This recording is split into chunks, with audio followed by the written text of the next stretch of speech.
Welcome back to The Curious Monk. Let's jump right into this explainer, because this one is wild. On January 30th, 1971, two teenagers hijacked an Indian aircraft with a toy pistol and a wooden grenade. 10 months later, a new country of 170 million people existed on the map. These two facts are intimately connected, and the connection is one of the most extraordinary and highly disputed stories in Cold War intelligence history. We're going to break down exactly how this happened.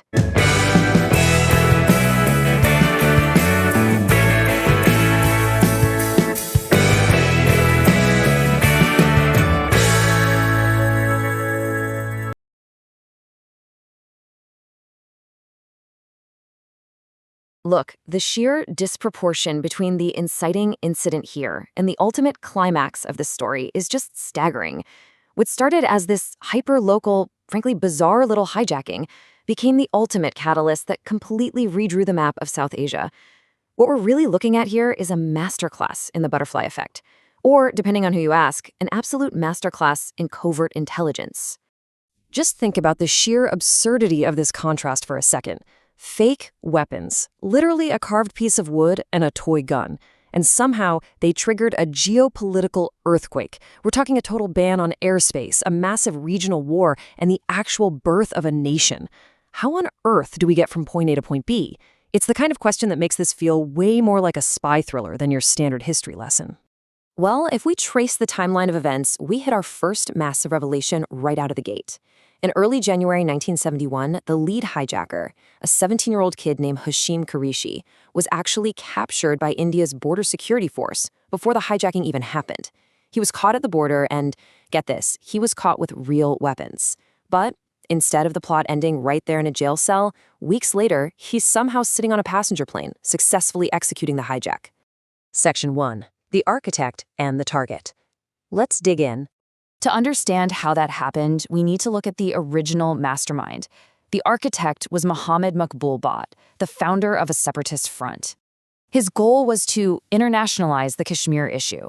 He was heavily inspired by Palestinian hijackings at the time, and he wanted a spectacular, undeniable media event. And according to intelligence reports, the original intended target was massive. He wanted to hijack a commercial flight piloted by none other than Rajiv Gandhi, the son of the Indian Prime Minister. But here is where things get, well, very spy thriller.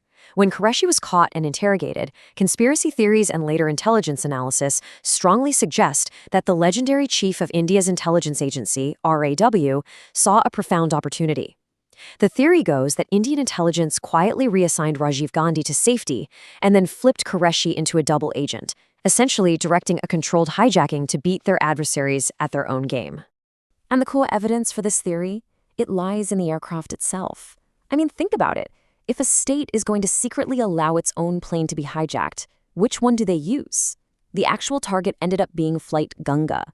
This was one of the absolute oldest planes in the Indian fleet. It had literally been retired, but was mysteriously reinducted into service just days prior to the hijacking. And the security was so incredibly lax that toy weapons easily made it on board. Section 2. Standoff in Lahore.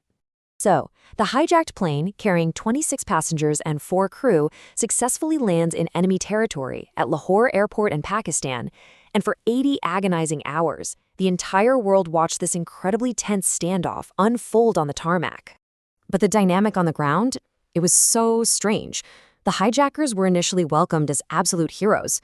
Even Zulfikar Ali Bhutto, a massive figure in Pakistani politics, actually went to the airport to meet Qureshi in person. Fortunately, after all this posturing, all the hostages were eventually released safely back to India. But then, supposedly on the advice of local authorities, the hijackers dumped fuel all over the Ganga and burned it to ashes. Which brings us to a huge question. You really have to ask yourself, why? Why destroy an empty, completely obsolete plane after the hostages were already safe and all your leverage was gone? Well, this fiery destruction actually reveals the alleged strategic objective of this entire saga. Which leads us to Section 3, the overflight ban. To fully grasp the impact, we have to look at the geography of 1971. At the time, Pakistan was geographically split into west and east, physically separated by 1,500 kilometers of Indian territory. They relied entirely on what was called an aero bridge. This was a direct flight path right over Indian airspace, and it was their absolute lifeline. It was how they moved military troops, supplies, and communications between the two halves of their country. Now, under normal circumstances, you can't just arbitrarily block another country's airspace. There are international aviation agreements, like the Chicago Convention, that prevent that. But by citing the hijacking, and specifically the dramatic, televised destruction of the plane on Pakistani soil as a direct security threat, India legally bypassed those agreements. They immediately enacted a total, non-negotiable ban on all Pakistani overflights. This ban was an absolute strategic disaster for Pakistan. That quick, direct, 1,500-kilometer flight? Instantly severed.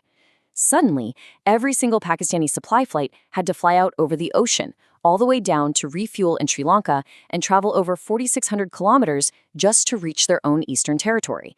It's like having your straight-shot highway completely closed off and being forced to drive around the entire coast of the continent.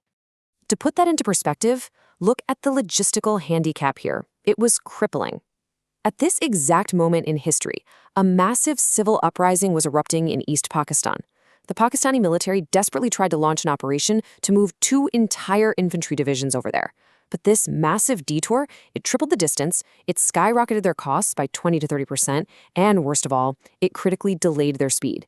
They simply could not fly troops in fast enough to manage the crisis. And that brings us to our final section, Birth of a Nation. Here is the incredible domino effect all laid out.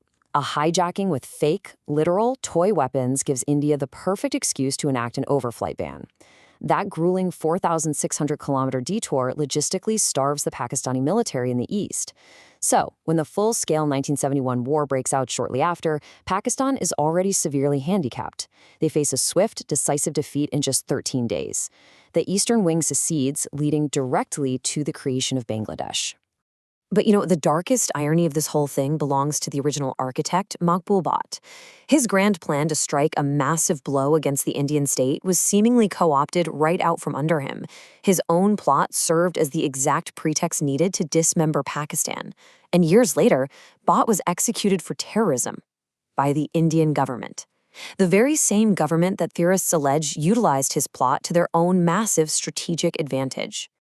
So, as we wrap up this explainer, the truth remains fiercely disputed. India has never officially admitted to orchestrating the hijacking, and Hashim Qureshi still maintains he was a genuine separatist, absolutely not a double agent. Nobody has ever fully admitted what really happened on that flight. The toy pistol is in a museum somewhere, the wooden grenade is lost to history. And Bangladesh has 170 million people who may owe their nation to a hijacking that might never have been real. So, what do you think actually happened at 10,000 feet? Let us know, and thanks for exploring with us.